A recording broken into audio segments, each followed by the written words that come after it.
అందరికీ నమస్కారం. దివ్య సంతాన్ ప్రకల్ప అని చెప్పేసి ఒక పథకం. జ్ఞాన గదులు అని చెప్పేసి ఆసుపత్రుల్లో సెపరేట్ గదులు, గర్భ సంస్కారం అని చెప్పేసి దానికి నామకరణం. ఏంటి ఇవన్నీ? అభిమన్యుడి గురించి మీరు విన్నారు కదా. సుభద్ర కడుపులో ఉన్నప్పుడు ఈ అర్జునుడు సుభద్రతో మాట్లాడుతూ ఉన్నప్పుడు పద్మవ్యూహం గురించి చెప్తాడు, లోపలికి వెళ్ళేది చెప్తాడు. అప్పటికే సుభద్ర నిద్రపోయింది. బట్ అర్జునుడు చెప్తూ ఉంటాడు, మనలో కూడా చాలామంది వాళ్ళని చెవటం మొదలు పెడితే అవతల కొడతాం ఆపినాక వీళ్ళు చెప్పని చెప్తూనే పోతారు. పద్మవ్యూహంలోకి వెళ్ళటం ఎలా అన్నది అభిమన్యుడు మొత్తం తెలుసుకున్నాడు. ఎలా? సుభద్ర కడుపులో ఉండి. సైన్స్ ప్రకారం కూడా అమ్మ గర్భంలో బిడ్డ పడ్డాక 6 నెలలు దాటినప్పటి నుంచి ఇక ఈ భూమి మీదకి వచ్చే సమయం అంటే ఈ 3 నెలల సమయం, 3-4 నెలల సమయం.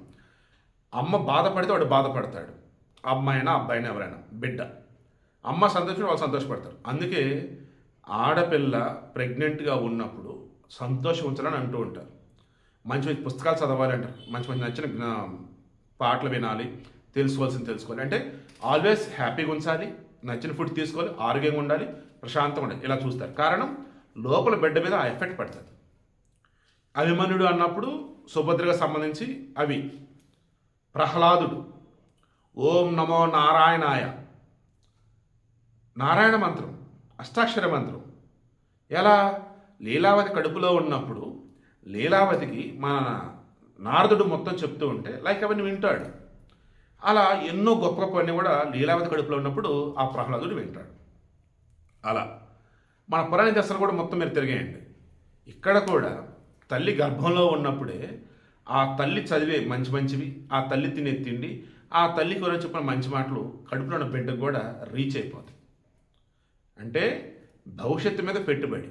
ఈ దేశంకి నిజంగా మన మీద ఇవ్వగలిగినది బెస్ట్ ఉంది అంటే పుట్టే బిడ్డలకు సంబంధించి వాళ్ళ అమ్మ కడుపులో ఉండగానే వాళ్ళకి మంచి చేయాలి.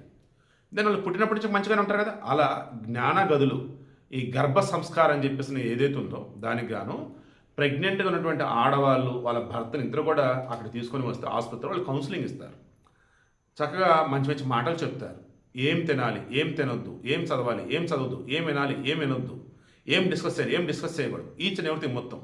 కడుపులో ఉన్న బిడ్డని ముందు నుంచే కాపాడుకోవటం, కడుపులో ఉన్న బిడ్డకి ముందుగానే విద్యను నేర్పటం, కడుపులో ఉన్న బిడ్డకి ముందుగానే సంస్కారం నేర్పడం, గర్భ సంస్కారం.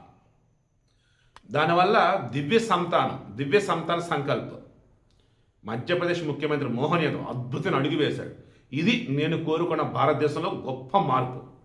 ఈ గొప్ప మార్పు అన్నది ఏదైతే ఉందో మధ్యప్రదేశ్ స్టార్ట్ అయింది కదా.